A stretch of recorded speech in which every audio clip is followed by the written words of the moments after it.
빌립보서 3장 17절에서 4장 1절까지 제가 한 절 여러분이 한 절 교독하겠습니다. 형제들아 너희는 함께 나를 본받으라. 그리고 너희가 우리를 본받은 것처럼 그와 같이 행하는 자들을 눈여겨보라.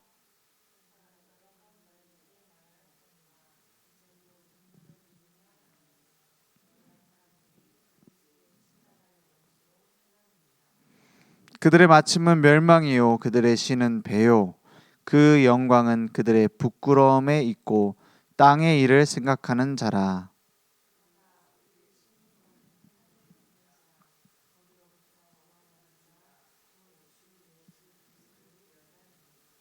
21절 4장 1절 함께 읽겠습니다. 그는 만물을 자기에게 복종하게 하실 수 있는 자의 역사로 우리의 낮은 몸을 자기 영광의 몸의 형체와 같이 변하게 하시리라. 그러므로 나의 사랑하고 사모하는 형제들, 나의 기쁨이요 멸류관인 사랑하는 자들아, 이와 같이 주 안에 서라. 아멘. 우리를 하늘의 시민권자로 24 주 안에 서라 말씀 주셨습니다. 이 땅에 잠깐뿐인 것을 위하여 많은 사람들은 목숨 걸고 생을 걸고 삽니다. 근데 결국 썩어질 거예요. 영원한 게 아닙니다. 그래서 사람들은 잠깐의 것을 위해서 영원한 것을 다 버리고 쫓아가고, 구원받은 우리는 어떤 존재냐? 영원한 것을 위해서 잠깐뿐인 우리 인생을 투자하는 겁니다. 그 가치를 모르면 바울이 했던 이 말이 이해가 안 돼요.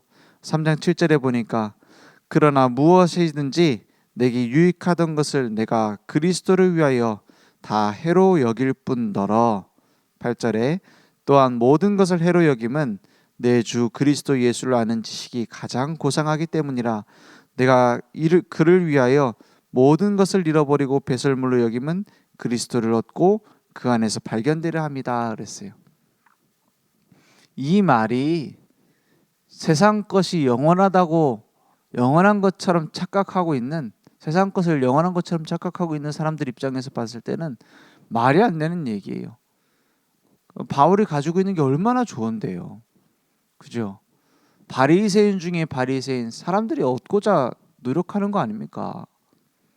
가말리엘의 문화생이다. 그 학벌 얼마나 중요합니까? 그래서 세상 사는데 많은 도움 되잖아요. 학벌. 좋은 대학 나왔다. 이력서에도 꼭 넣잖아요. 좋은 학벌 내가 가지고 있다. 그런 게 바울에게는 배설물이라는 거예요. 그리고 사내들인 공회원이었어요. 지금으로 치면 뭐 국회의원 같은 겁니다. 이때는 뭐 신분사회인데 훨씬 더 강하죠. 그런 게 훨씬 더 큰일 아닙니까? 나면서부터 로마 시민권자였어요. 이걸 바울이 복음 전하는데도 썼다니까요. 빌립보 현장에서 복음 전하는데 로마 시민권자인 것을 감추고 있다가 나중에 드러내니까 막 사람들 벌벌 떨잖아요. 로마 시민권자인 사람을 갖다가 재판도 안 하고 매를 때렸으니 우리 큰일이다. 이런 일이 있을 정도로 중요한 일 아닙니까? 중요한 가지고 있는 보물 같은 거 아닙니까? 그런데 그것을 바울은 뭐라고 했냐? 배설물이다 했어요. 우리처럼 막 대단한 걸 안 가진 사람이, 막 훌륭한 뭔가 업적을 세운 적이 없는 사람이 뭐 세상 거 별거 없지, 이 말이 아니에요. 끝까지 가본 사람이에요. 바울은 제일 사람들이 부러워할 만한 최고의 것을 가지고 있었던 사람이에요. 그런데 그걸 다 가본 사람이 하는 말입니다. 내가 그걸 다 배설물로 여긴다. 그 말은 단순히 세상 거 별거 없어, 이런 냉소적인 말이 아닙니다. 아무리 좋은 것을 많이 가졌어도, 만 가지를 다 가지고 있어도 한 가지, 그리스도 없으면 모든 것이 헛되다라는 거예요. 그렇죠? 우리가 돈 쓸모 없습니까? 돈이 필요하잖아요. 그리고 유명해지는 것도 필요하잖아요. 자기가 좀 인정받는 거 필요하잖아요. 그런데 그것과 비교할 수 없는 가치가 복음 안에 있다 이 말이에요. 그걸 발견하는 사람이 전도자입니다. 그래서 어떤 사람이 복음 전할 수 있습니까? 어떤 사람이 생명운동 할 수 있습니까? 물어본다면 저는 딱 한 가지 얘기하겠습니다. 생명의 가치를 아는 사람. 그 사람이 할 수 있어요. 생명의 가치를 모르는데 어떻게 합니까? 많은 교회에서 예수는 그리스도다 얘기해요. 성탄절 때 하고 부활절 때 하잖아요. 다 하잖아요. 그 지식적인 것을 모른다는 말이 아닙니다. 그것을 뭐죠? 몰라서 이제 전도를 못한다 이 말이 아닙니다. 그 가치를 모르는 사람은 못해요. 똑같이 영혼을 하나님께서 맡기신다면 누구한테 맡겨야 되겠습니까? 어떤 사람은 그 영혼이 귀한 줄 몰라요. 그 복음을 전해야 되는 게 귀한 줄 모르고 다른 걸 자꾸 얘기해요. 오직 복음만 전달하는 사람 누구에게 줘야 되겠습니까? 누구에게 맡겨야겠습니까? 너무 뻔한 거예요. 하나님이 보셨을 때 귀한 것을 우리도 귀하게 여겨야 되는 겁니다. 하나님이 보셨을 때 중요한 것을 나도 중요하게 품어야 돼요. 그 제일 중요한 게 뭡니까? 오직 복음 필요한 이유를 알아야 돼요. 왜 복음이라 해야 되는지 당연성이 내게 사무쳐야 돼요. 복음 아니면 안 되는구나. 진짜 생명이 없구나. 진짜 영적인 사망 가운데에서 몸부림치고 있구나. 그게 내게 확인되었느냐 하는 겁니다. 그 사람 말씀 운동할 수 있어요. 그 가치를 아는 사람이 생명 운동할 수 있어요. 어느 정도 뭐 사회적인 사회성도 있고 가진 것도 좀 있고 우리가 뭐 달란트라고 하잖아요. 이걸 활용하면 전도도 잘할 것 같아요. 그런데 그런 사람이 전도 운동에서 많은 열매를 맺는 것을 우리가 기대할 수 있죠. 저 사람만 예수만 진짜 믿으면 잘 될 건데. 그런데 지금까지 봤을 때요. 그것을 잘 활용해서 전도할 수 있겠다라는 걸 가지고 전도 운동을 제대로 한다? 저는 많이 못 봤어요. 오히려 가진 게 많이 없어도 진짜 복음의 가치를 알고 있는 사람에게 하나님 영혼을 붙여요. 진짜 이 복음 아니면 안 된다는 그 절실함이 있는 사람에게 하나님은 영혼을 붙인다니까요. 이 사람 너무 전도 잘할 것 같고 막 경제적인 것도 좀 가지고 있고 이 사람 좀 이런 그 단어를 붙인다는 것 자체가 말이 안 되지만 거의 그 사람들이 봤을 때 이 사람 뭐 VIP가 될 것 같아 이렇게 느껴지는 사람 있잖아요. 이 사람만 좀 돌아오면 막 교회도 좀 도움이 될 것 같고 전도도 많이 될 것 같고 이렇게 은근히 느껴지는 거잖아요. 말을 안 해도. 그런 사람이 전도 운동 잘하고 교회를 잘 섬기는 경우 저는 많이 못 봤습니다. 왜냐? 그런 많이 가졌기 때문에 많이 못할 거다 이 말이 아닙니다.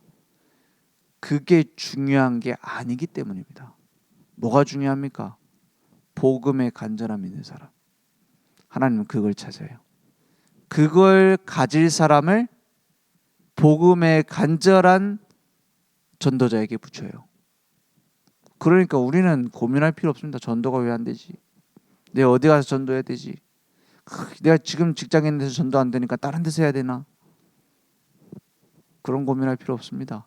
어떻게 하면 되지? 내가 이번에 캠프 한다고 하는데 부담되는데 어떻게 전도하지? 아무 걱정할 필요 없습니다. 진짜 걱정해야 될 건 그게 아니에요. 진짜 걱정해야 될 건 뭐죠? 내가 복음에 간절한가? 내가 진짜 이 복음 아니면 안 되는가? 내가 진짜 이 복음을 전하고자 중심을 가지고 있는가? 내가 이 생명을 체험했는가? 나에게도 이 복음이 생명인가?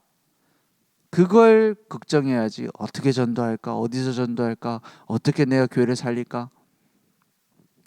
그 방법이 중요한 게 아니라는 겁니다. 그래서 우리에게는 하나님 나라의 시민권을 주셨어요. 그렇다면 가장 중요한 게 뭐죠? 이 시민권의 올바른 가치를 알아야 돼요. 그걸 아는 사람이 진짜 쓰는 겁니다. 제가 예전에 그 생활의 달인 그 프로그램에서 나오는 사람을 봤는데 그런 사람들 보면 배울 점이 굉장히 많아요. 생활의 달인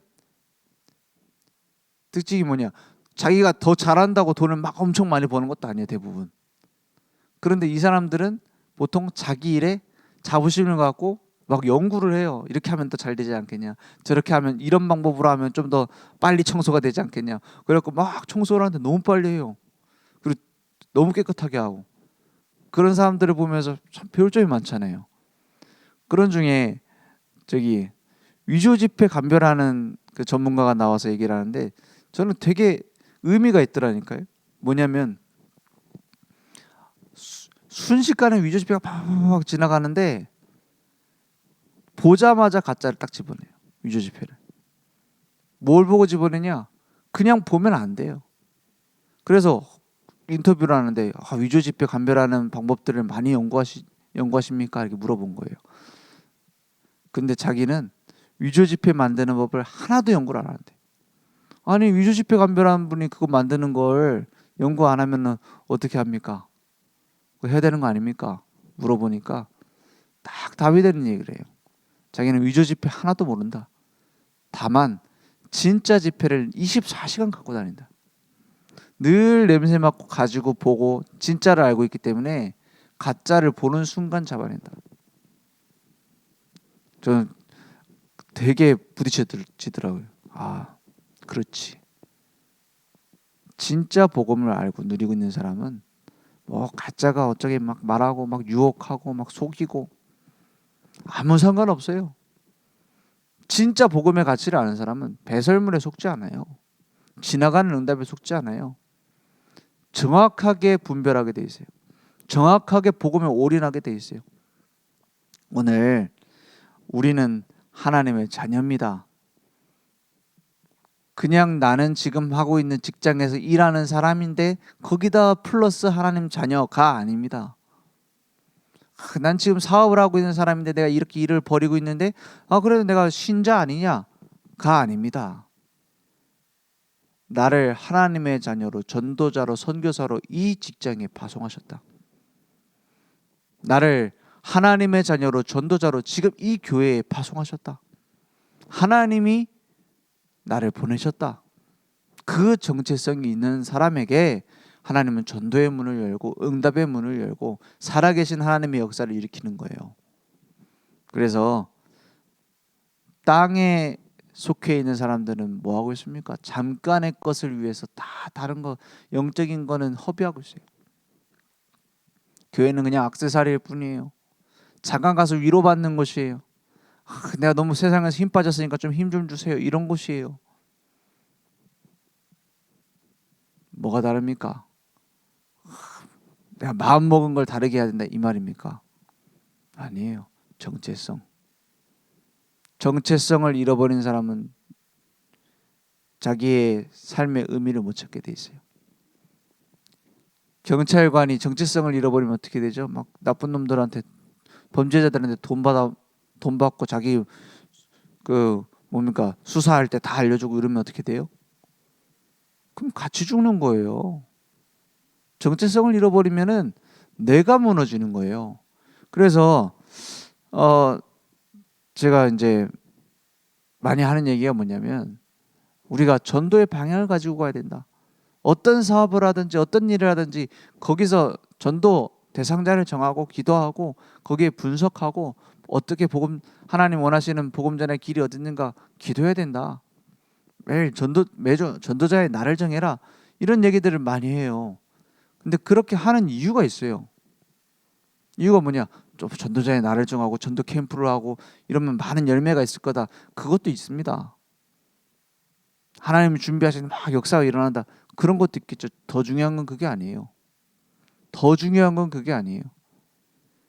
전도의 방향을 잃어버리면 내가 복음의 본질을 잃어버리게 돼 있어요. 흐르는 물이 썩지 않아요. 고인물은 썩습니다. 우리가 복음을 지켜야지. 우리 후대들에게 올바로 복음 가르쳐야지. 맞습니다. 내가 내 현장이 없고 내 전도 운동이 없으면 순수한 복음 운동의 원류를 전해줄 수 없어요. 그렇죠. 그래서 날마다 뭐 해야 되냐? 생명운동에 방향 맞춰야 돼. 불신자에게 복음 전할 수 있는 내 뭔가 방향이 있어야 돼요. 내 뭔가 스케줄이 있어야 돼요. 그 가장 중요한 이유는 불신자 중에 예수 믿게 되는 하나님의 역사가 있죠. 더 중요한 건 그게 아니에요. 정체성을 잃어버리지 않도록, 본질을 잃어버리지 않도록. 그 감을 잃어버리면 어떻게 됩니까? 감이라고 하면 좀 약간 너무 어떤 세속적이긴 한데, 이 복음 전하는 이 감이 있어야 돼요. 늘 누굴 만나지 내가 복음 전해야겠다. 그 이제 큰 사업을 하거나 이제 목회자로서 뭐 교회가 크다 이러면 영접회하고 교회 데리고 이게 잘 의미 없어 보이죠. 그런데 내가 늘 이 생명운동에 대한 생명에 대한 이 감이 없어지면 변질이 돼버려요. 그래서 뭔가 내가 이룬 것처럼 생각이 되고 내가 하는 것처럼 생각이 되고 내가 위대한 일을 한 것처럼 보일 수 있어요. 바울은 거기에 대해서 경계를 하는 겁니다. 땅에 속해 있는 영원한 것이 아닌 다른 것을 자꾸 바라보고 따라가고 있는 사람 눈물로 호소한다고 했어요. 신약 성경에서 물론 성경 66권 전체를 통틀어서도 가장 복음 누리는 사람이 있다면은 우리는 뭐 쉽게 알 수 있겠죠. 복음 전했던 바울 아닙니까? 그렇지 않습니까? 그럴 수 있었던 중요한 이유가 바울이 평생 전도 여행 속에 있었기 때문이라고 저는 생각해요. 어디 교회 한 군데에서 계속 목회했다면은 그렇게 복음 못 누렸을 것 같아요. 왜냐? 늘 새 생명이 살아나는 곳, 늘 생명운동이 일어나는 교회. 물론 문제투성이에요. 그 속에서 또 다른 생명운동할 제자를 파송하고 그 일 속에 평생 있었던 바울, 가장 복음 누렸던 거 아닙니까? 아무리 핍박이 오고 문제가 와도. 우리도 그렇습니다. 나는 이제 교회를 위해서 충분히 이 정도 하니까, 헌신하니까 전도와 상관없다. 아닙니다. 이 전도 운동 속에 내가 있지 않으면 변질돼요. 내가 돈을 많이 벌어서 헌금하면 뭐 전도한 거랑 좀 약간 설교 중에 좀 이상하지만은 쌤이다 뭐 이런 식으로 치는 경우도 있잖아요. 같은 거다. 아닙니다. 내 업을 통해서 전도운동의 작은 문이라도 열어놓지 않으면 나도 모르게 강단 말씀이 나랑 별 상관 없어진다니까요. 강단 말씀 듣는데요, 추상적으로 붙잡게 돼요. 현장이 없으면. 강단 말씀 듣는데 뭐 그렇겠지 이렇게 붙잡아요. 근데 현장에 있으면요, 내가 생명운동하는 불신자를 만나고 복음 전하는 그 속에서 제자를 찾는 이 현장에 있으면 강단 말씀이 정확한 가이드가 돼요. 구체적인 성취가 돼요. 살아있는 말씀이 돼요. 그래야 변질되지 않습니다. 그래서 하나님 자녀다운 삶이 우리에게 오직 복음 속에, 오직 말씀 속에 있어요. 오직 기도 속에 있습니다. 오직 전도 속에 있습니다. 그래서 날마다 살아계시는 하나님의 역사를 체험하는 중요한 전도자의 삶 우리에게 회복되길 바랍니다. 기도하겠습니다. 하나님 감사합니다. 우리를 구원하시고 하나님의 자녀 삼으셔서 우리를 복음 증거할 전도자로 부르신 것을 믿습니다. 날마다 주님께서 원하시는 일에 우리의 마음이 중심이 있게 하시며 우리의 모든 삶의 방향이 있도록 역사해 주시옵소서. 예수 그리스도 이름으로 기도했습니다. 아멘.